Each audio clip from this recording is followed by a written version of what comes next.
Welcome back to Nick Lenz's Comic Corner, Classic / Non-Classic. This is episode number 493 and Doubleshot number 406.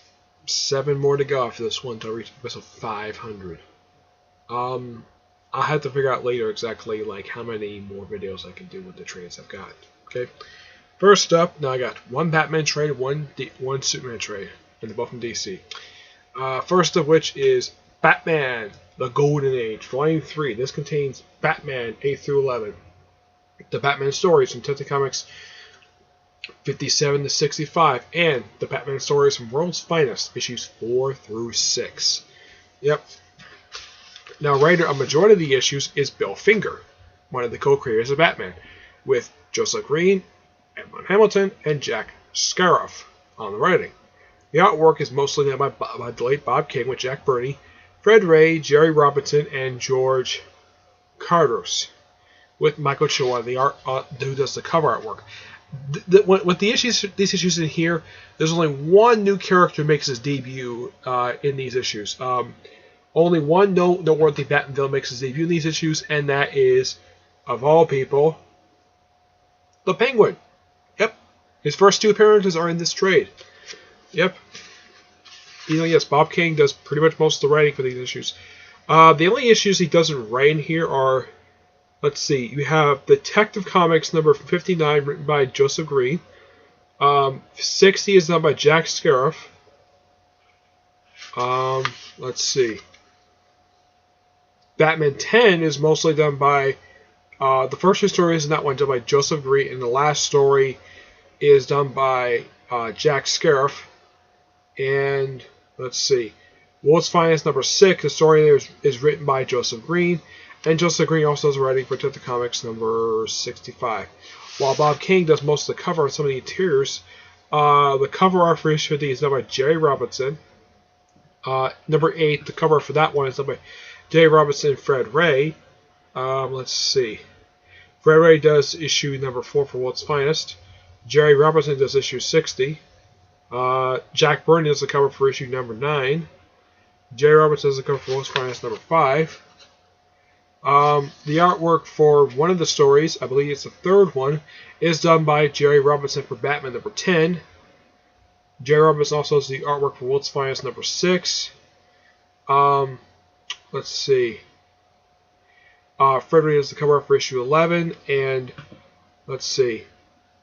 Jack Burney does issue 65 with Jack Kirby and Joe Simon doing the cover art for issue 65. There's a good reason why they do the cover art for 65. This is the reason why. It's basically the Boy Commandos joining Detective Comics feature. They were in this book for quite some time. The Boy Commandos are basically a group of little kids who actually fought in World War II. They had a series back in the 40s, lasted for a good 40 issues. Because I think it was released by a month at that point. Yep. There's plenty of stories here for the Joker, Penguin. Now it says here Scarecrow isn't here, but I don't remember seeing the Scarecrow in here. No, Scarecrow is nowhere in this trade. It's mostly just a bunch of Joker stories and, yeah, mostly a lot of Joker stories and one story that features Catwoman. Yeah, one story that features Catwoman. And mostly a bunch of stories featuring those 2 characters. But Scarecrow, this is like it says, oh yeah, returning villain super says Joker, Catwoman, Scarecrow. Scarecrow makes no appearances at all. He made his debut in issue 3 of World's Finest in the previous trade. I don't know why. Okay, I get the fact, yeah, this is new adversary, the Penguin. Penguin makes his first appearance, I believe it's in issue 57. I have to look it up here. The Penguin made his debut in, I have to be a birthday one. I think it's 59. Let me check that. It's 88. Oop, it's a little too far.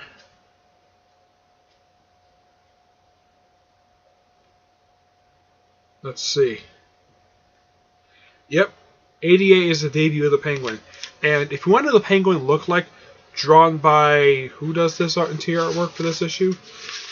This one is done by, well, it's Bob Kane. This is what he looks like. Yep, that is the Penguin. That was someone thinking, man, that looks exactly like the Burgess Meredith Penguin. I mean, the cigar, the suit, Yeah, I think that when they designed the costumes for Batman's 6 TV show, they used this particular outfit. Yeah, that's what I think of when I think of this out. I think of Burgess Meredith version. And Burgess Meredith basically had a striking resemblance to the character himself, which is quite rare. All the stories in here are just pure classic. And unlike in the case of the previous volume, where half the time, where in a couple of the issues, Bob Kane forgot to draw the bat symbol on the bat costume, not the case this time. This time, Bob Kane actually remembers to put the bat symbol on the costume and not have like a full issue without the bat symbol on the costume. Yeah. I don't know what's check out the laziness or something. I don't know, but yeah. The Penguin story is very traditional stuff when it comes to it. Michael Cho does a great job doing this cover art. Yeah, and somebody might be wondering, is this the cover for any of the issues in this trade? Nope. It is not. Also, I've got to point this out. Those of you familiar with when I watched the Top of the Fourth Wall when Carr reviewed issue number 9 of All-Star Batman and Robin Boy Wonder, they said that the cover art, let's see, 130. Yeah, they said the cover art was actually a homage to this particular cover. Let me introduce you to Batman number 9. Yep, this very cover was reused for All-Star Batman and Robin number 9, though they changed the spotlight to green, and the version they used was actually pretty bad. Yeah, I look at the cover and said, yeah, it's a terrible homage to this classic cover.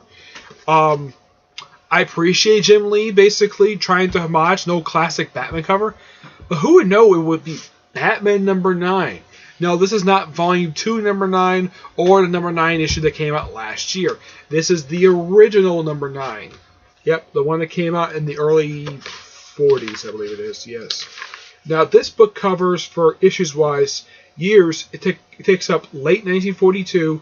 It starts off in November 1941, and it ends in July of 1942. So, let's see. 4 plus 9, that's 13. Yeah. Basically, there were 16 issues in this trade, and they don't cover that much of a period of time. I mean, it only covers, like, roughly, like, 2 plus 7, roughly about 9 months worth of publication history, and I'm like, that's it? That's not very much. It's pretty much around the same length as the last couple of books, but the stories in here are just classics. I give this book a 10 out of 10. Yeah, it's just a really good book. If you're a fan of Batman, I do recommend this if you want to see the debut of the Penguin. Yeah, also recommend Penguin fans and, of course, the Joker. The Joker schemes in here are just quite interesting, but in the Golden Age, the guy was a lot different. He wasn't like the guy who does various tricks and jokes. The guy was an actual killer in the Golden Age. Kind of like how Batman was, but eventually they kind of brought back the killer aspect of the Joker when they were in the Bronze Age. But during the Silver Age, when he did appear, yeah, he just did just jokes and gadgets, stuff like that. Yeah, but here he actually killed people. At one point, he was executed for his crimes, and he survived being electrocuted. Alright.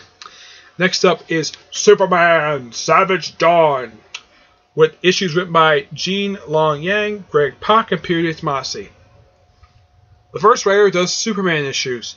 Greg Pak does Action Comics. And Peter Tomasi does Superman Wonder Woman. Yep. Now this trade collects Superman A number 3. It's the Volume 3 number 3, because there was also Volume number 3. Action Comics Volume 2, issues 48 to 50. Superman Wonder Woman 25 to 27. And they even threw in, as a bonus, the unpublished Superman Wonder Woman 30-31 and Superman Volume 3, issues 48 to 50. Now, I should point out, though, that some of these issues I've already reviewed already, but the A number 3 I've never reviewed. Now, if you look at, let's say, Superman Volume 2, that's the 9th trade of the series. That one, the final trade for Action Comics, and the final trade for Superman Wonder Woman. Yeah, these trades, there was no reason for these trades to exist at all. Basically, this is all you needed. Like, in the case of final trade for Action Comics, didn't need that one. Just get this on Final Days, and you got your suit, and you got your Action Comics. Superman, same thing. In the case of Superman Wonder Woman, Yeah, you kind of need this trade and the final trade just to finish collecting your run for both those two series. Yeah, because the final three trades for these particular series are the final trades for these ones are completely unnecessary. Because all they do is collect issues from this crossover and the following crossover, which is Final Days. Yep. Now the artwork in here is done by a few different artists. Aaron Carter does Superman. Pierre J. Let's see. Howard Porter does Superman, Wonder Woman. Adrian, actually, Aaron Carter does. I think Aaron Carter is one of the writers in here. Yeah, Aaron Carter is one of the writers. He also does the artwork as well. The artwork in here is done by many different artists. You have John Bagadov, Vincent Cuffes, Javi Perez, Aaron Carter, Jack Herbert, Dan Jerkins, Doug Mankey, David Messina, Ben Oliver, Howard Porter, Bruno Rodillo, Cliff Richards, Ralph Sabadell, Adrian Saff, and Patrick Zurcher. Yeah, Patrick Zurcher is one of the artists they did for Action Comics for Rebirth. The trade cover is done by Aaron Carter and Tomer Mori. Yep. Now, with this particular storyline, it's just basically Superman getting back his powers. That's really the big point of the storyline. And the main villain of the storyline is Vandal Savage. Yeah, this is what Dark Troop was leading up to, this storyline. That basically came out in a period of 3 months. It started with A number 3 for Superman, which is a bit unusual because the last crossover they had, which was Dark Troop, just a series of connected stories. But this is a crossover. Last one they did was Superman Doomed, which was actually done just, I think it was just a year prior to this. Yeah, it was just 1 year prior to this very story they did that very crossover. But like that crossover, which had a bit mixed feelings, this one I felt as though was actually better than Doomed. Excuse me, because it felt interesting, was a good story. Plus, I got a chance to see Metallo, Justice United. First time people get a chance to see them since the cancellation of their series. Pretty much you can see a lot of people. And, of course, you get a chance to see something lead up to the cross, like stuff in Superman Annual, where Lex is being a jerk and lock out Superman out of everything. This is, of course, during a period of time when he was running around wearing a t-shirt and jeans, and having pieces of his cape wrap around his hands. Because the Fortress took away his suit, and eventually in issue 50, he gets back his suit. Yep. And the final two issues here, that takes place before Final Days Superman, but there's a small hiccup with this storyline. Now, they got the costumes right for Superman and Wonder Woman, fine. I don't have a problem with that. My problem, oh look, Titano. Yep, he fights him in this two-parter. There is one slight problem I have with these issues. Yeah, and that's how they draw, well, Vandal Savage appears in this two-parter as well, along with Black Adam, I think that's supposed to be Jason Todd and Aquaman, and I think that's supposed to be Gorilla Grodd, supposed to be the Descenders, I think it's called. Yeah. And also Gigant. I think this one up here, I think this is supposed to be Blockbuster. Yeah, that's, I think that's Mark Desmond, the original Blockbuster, along with Cap and Adam. Yeah, we'll verse him anyways. Let's see here. Now, it was promoted that in issue 50, people get a chance to see where pre-Flashpoint Superman would meet post-Flashpoint Superman. Guess what? That never happened. Nope, it never, ever did.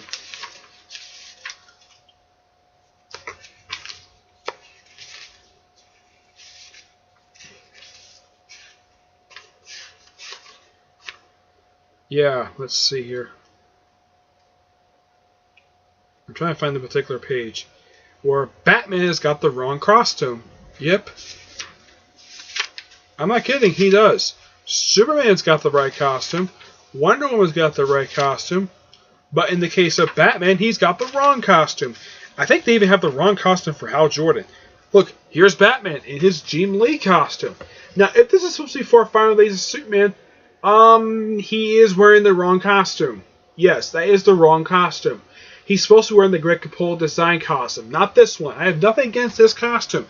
It's a great costume, but if this is supposed to be before Final Days of Superman, that's not the costume Batman's supposed to be wearing. There's no point in here that says this takes place like before, like Endgame. It's just Batman coming in with his Jim Lee costume instead of the Greg Capullo costume for some reason.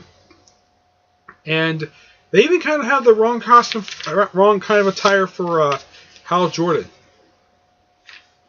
Let's see if I can find it. Yeah, kind of wrong. I'm not really sure. I have to look it up here. Let's see. I know I saw it in here. I just gotta find it. Here we go. Okay, yeah, this kind of looks like the right attire for Hal Jordan. I can't really tell because of his artwork. Yeah. But I have nothing against this two-parter. It's actually a pretty good two-parter. Just Superman and Wonder Woman just working together, just saving stuff. And of course, you also have a flashback to the post-Flashpoint version of Tower of Babel, where, and of course, Batman gives basically that box. Yeah, that was from the Tower of Babel story. That's the remake of it, done for issues 18 and 20 of Justice League by Jeff Johns. I think the artist of the storyline was Gary Frank. Yeah, but the unpublished issue are really good. The storyline itself, I actually kind of like it. It's a pretty exciting, action-packed story, despite the fact Superman does some really kind of dumb things in here. But it's kind of justified what he wants to do. He just really wants to get his powers back. And he does. There's even brief few issues where he runs on kryptonite powers. Yep. But, interesting story. But in the case of, like I said, for the final trades for Superman, Superman Wonder Woman, and Action Comics, the final trades that came out before Rebirth, those trades are completely necessary. All you need is this, and Final Days Superman. That's really it. That's all you need for these particular storylines. In the case of the final trade for Superman, Batman, Superman, all they need to throw in there just the 3 issues that Tom Taylor did and the unpublished issues. That's it. The 2 issues that basically deal with Final Days Superman, completely unnecessary to throw into the trade. Yeah, that's just my opinion on the matter. But this is good. I'm going to get this a 9 out of 10. I know some people might be criticizing me for that, but it's my show. I guess my opinion. But 9 out of 10. I mean, at least it's not a 10. Yeah. Because this only just happened like last year. But yeah, now I finally got a chance to review that. But I'm hoping soon to get a chance to review Final Days soon. I know my friend Tivius already reviewed that already, that trade. But it's going to be my turn to do it next. Okay? But until we see you all in my next video, which will be 2 Marvel trades. And that will be episode number 494 and Doubleshot number 407. Okay? But until then, I will see you there. Bye.